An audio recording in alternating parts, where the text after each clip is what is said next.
Hi everybody, thanks for watching.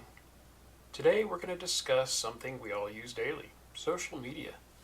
It's entertaining, it connects us together and keeps us all informed, but have you ever stopped to think about how it affects our mental health or what it's doing to our brains?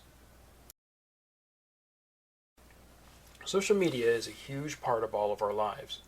As of February 2025, there's an estimated 5.2 billion social media users. That's roughly 60% of the global population.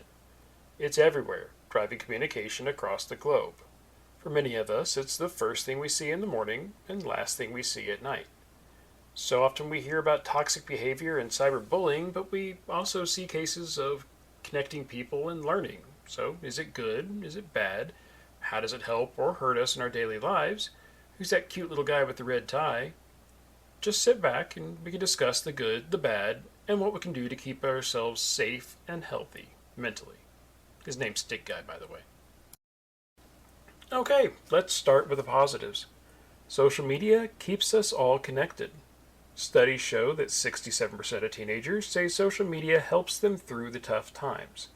Whether through group chats or FaceTime or even memes, social media has also been known to help us find our voices. For older adults, it's been known to reduce loneliness. A study at the National Institute of Health found that seniors who use social media feel more socially engaged and even show improved mental sharpness. It's a great learning tool as well. From TikTok to Reddit to YouTube, people gain new skills, find communities, and even find access to mental health support through social media. So, yeah, it does definitely have its benefits. But what about its downsides? Now, here's where things can get a little more tricky: the negative stuff. More time online means more stress. Research from the Department of Health and Human Services has found that teenagers who spend 3+ hours per day online are twice as likely to experience anxiety and depression. Social comparison is hard. Most people's social media act like they're highlight reels: perfect vacations, perfect bodies, perfect lives, but they don't see the behind the scenes struggles. This can wreck on someone else's self esteem, especially for younger users that are struggling already. It hurts our sleep schedule. Studies show that 60% of social media users check their phones before bed, which leads to poor sleep quality. I know we've all fallen asleep with our phone in our hands. I'm guilty of it too. Cyberbullying is also an issue where people are attacked by people online, which can oftentimes cause more lasting harm than physical attacks. So, while social media can be a great tool, it negatively impacts our mental health if we're not careful. Since this is Sociology Project, let's talk about some sociological theories. Social comparison theory, or how we naturally compare ourselves to others, is amplified with social media. Seeing influencers and celebrities living their best lives can make us feel like we're not good enough. Kind of like seeing one person with one big star and another with 5 little ones. Symbolic interactionism is where our sense of self is shaped by our own interactions. While online, this means that the likes, comments, and shares we use and get shape how we feel about ourselves instead of our own thoughts and beliefs doing that for us.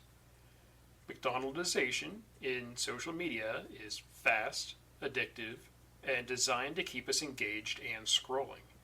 But ultimately, this instant gratification can lead to even more stress and anxiety related to the little mini highs that we get with each little swipe. With echo chambers, the algorithms of social media platforms only show what will keep you engaged, and that's usually what you want to see.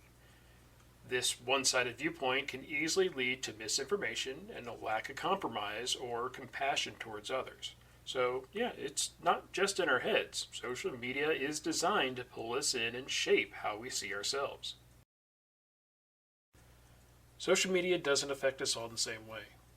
Teens and younger adults are more likely to struggle with social anxiety and depression due to previously mentioned social comparison. But this group also is more likely to engage in activism, self expression, and building up digital communities, the very things that forge the social media platforms in the first place. The young are also have to contend with online validation, which can be addicting and lead to unhealthy dependencies on the platforms to maintain their own self worth. In older adults, it's known to drive less loneliness and engagement, but they're also more likely to fall victim to scams or misinformation schemes. In many, especially elderly adults, it has been known to improve cognitive function, but using it too much can lead to being overwhelmed. This overwhelming gets exacerbated when new digital trends appear and lead to something called tech anxiety.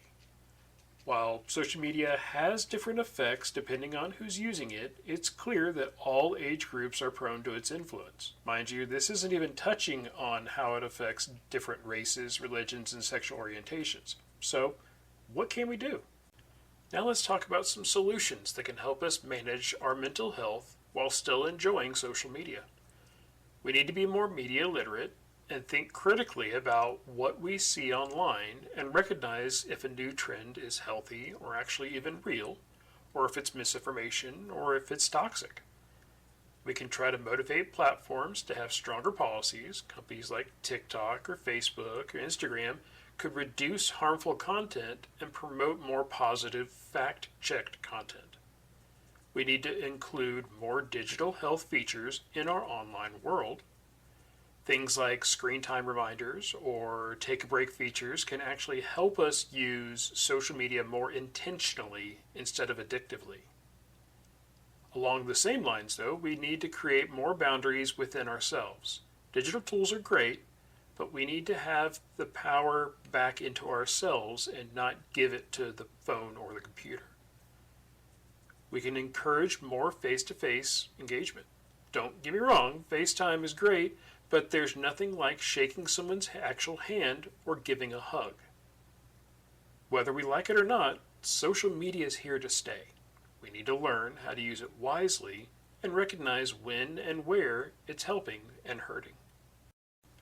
Okay, let's wrap this up. Social media isn't all that bad. While it does have its share of pitfalls, it has countless other features that simply need balancing.